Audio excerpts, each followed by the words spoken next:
এটি রিয়া রশ্মি নামের একটি বর্জ্য সংগ্রাহক যুবতীর কাহিনী। একদিন সে বর্জ্যের মধ্যে কারো বাসস্থানের গুরুত্বপূর্ণ নথি আবিষ্কার করে, যা তার এবং তার মায়ের সমস্ত জীবনের অভাব এক নিমিষে মুছে ফেলতে সক্ষম ছিল।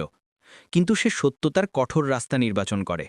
যখন সে সেই নথিপত্র ফেরত দিতে উপস্থিত হয়, তখন ভাগ্য তার জন্য এমন একটি পথ উন্মোচন করে যার অভ্যন্তরে শুধুমাত্র অর্থ নয়, বরং মর্যাদা এবং একটি তাজা ভবিষ্যৎ তার অপেক্ষায় ছিল।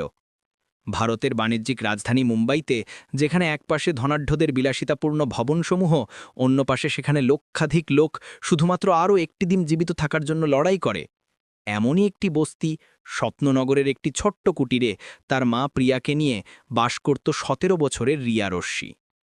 এই কুটিরটি ছিল তাদের সমগ্র বিশ্ব। রিয়ার পিতা রাজু ছিলেন একজন নিষ্ঠাবান এবং কঠোর পরিশ্রমী শ্রমজীবী।